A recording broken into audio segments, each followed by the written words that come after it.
Guys, welcome to my YouTube channel. Guys, आज मी तुम्हाला दाखवते विरारचा अर्नाळा बीच. चला तर आपण बघूया इकडे काय काय ऍक्टिव्हिटीज आहेत त्या. गाईज, मी ऍक्टिव्हिटी एन्जॉय करणारच आहे, पण मी इव्हनिंगच्या वेळेला आल्यामुळे मला असं वाटतं की थोडंसं एन्जॉय करावं, थोडंसं शांत हवा येते आणि असं वाटतं समुद्राच्या इकडे बसून जावं, फिरावं. म्हणून मी आता थोडंसं फिरणार आहे. लहान मुलं पाण्यामध्ये खेळत आहेत, मला पण वाटते मी पण जाऊन खेळावं.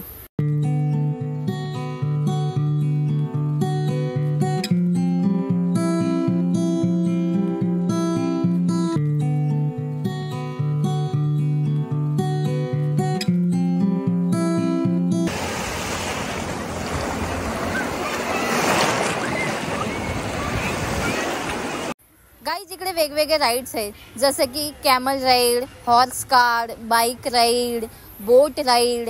सो मी आता जाते कॅमल राईड करायला. मी पहिल्यांदा हा राईड एन्जॉय करत आहे. ॲक्च्युली मला असं वाटत होतं की भीती वाटते की काय, पण नाही. पण एवढ्या उंचावर बसल्यावर ना असं बीचला बघायला खूप भारी वाटत होतं. कॅमल राईडचे पर पर्सन 50 रुपीज चार्जेस आहेत आणि जर तुम्हाला एकट्याला बसायचं असेल तर 100 रुपये चार्जेस लागतात. मी आता आले हॉर्स कार्टवर. इथे मला थोडंसं रिलॅक्स वाटत होतं म्हणून मी शांत बसलेली, पण नाही, मी असं थोडंसं लगाम लागलं तर ते चालूच झाले होते. हे बघा, मग टांगेवाले काकांनी थांबवलं त्यांना. मी थोडीशी एक्साइटमेंटमध्ये होती म्हणून थोडं घाई करत होती, पण आता आम्ही चालू झालो होतो. मग मी खूप एन्जॉय केलं. बीचवरती मस्त घोडे इतके पळत पळत पळत जात होते ना, मला खूप मजा आली. कारण की बीचवर असं बसून मी घोड्यावरती कधीच गेली नव्हती. आणि काका खूप फास्टमध्ये चालवत होते आणि काका मध्ये मध्ये ना जोक्स पण करत होते, अशी कॉमेडी करत होते. जे लोक सेल्फी काढत होते त्यांना बोलत होते, ओ सेल्फीवाले साईड लावा, ओ सेल्फीवाले साईड लावा. सो मजा वाटत होती ती काकांची अशी कॉमेडी बघून. हे बघा, संध्याकाळची वेळ होती आणि टांग्यावरती बसली, मस्त हवा येत होती आणि घोडे इतके पळत पळत होते ना, मला भारी वाटत होतं. कारण की माझे केस उडत होते, थोडं थोडं काळोख होत जात होतं. मग मला अजून मजा येत होती, कारण की काळोखामध्ये पण इतकं मस्त वाटत होतं ना. आमचे घोडे थोडे पाण्यामध्ये गेलेले, मग मी उभं राहून सगळ्यांना हाय करत होते. सगळे लोक खालून मला हाय सुद्धा करत होते आणि भारी वाटत होतं, कारण की असं इतकं सूर्य पण मावळत होता ना. गाईज, मी जाते आता बाईक राईड करायला. याचे चार्जेस आहेत 100 रुपये. सो आता मी जाते, मस्त आता बाईकवरती फिरून येते आणि समुद्राची मस्त थंड थंड हवा घेऊन येते. कारण असं बाईकवरती मी समुद्रावर कधीच फिरली नव्हती, आज मी फर्स्ट टाइम फिरते.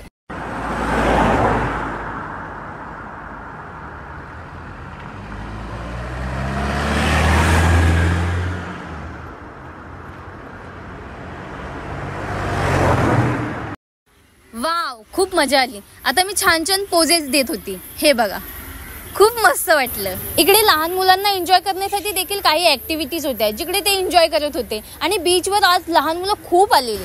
तुम्ही तुमच्यासोबत लहान बच्चूंना घेऊन येऊ शकता, कारण त्यांच्यासाठी देखील खेळण्यासाठी खूप साऱ्या ऍक्टिव्हिटीज आहेत इकडे. आता मला असं वाटलं की मी पुन्हा जाऊन पाण्यामध्ये थोडंसं एन्जॉय करावं, म्हणून मी पाण्यामध्ये पुन्हा आली. कारण इकडे ना लहान मुलं, मोठी माणसं सगळे मस्त एन्जॉय करत होते पाण्यामध्ये. आणि मला पाणी तर फार आवडतं. मी जास्त लांब जात नाही पाण्यामध्ये, कारण पाण्यामध्ये जास्त लांब गेल्यावर मला भीती वाटते. मी जवळजवळच असते. आता मी घरी जायला निघत होती, पण मला त्याआधी भूक लागलेली म्हणून मी हॉटेलमध्ये गेली, जे बीचवरच आहे. आता मी तिकडे जाऊन चायनीज खाते. इकडे व्हेज नॉनव्हेज दोन्ही पण अवेलेबल आहेत. मी माझ्यासाठी फ्राय राईस सांगितलं.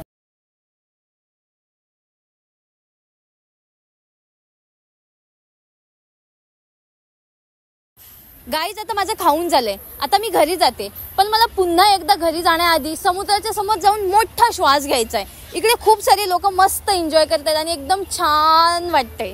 आणि मी तर सनसेट लवर आहे, तर मला तर फार आवडतं.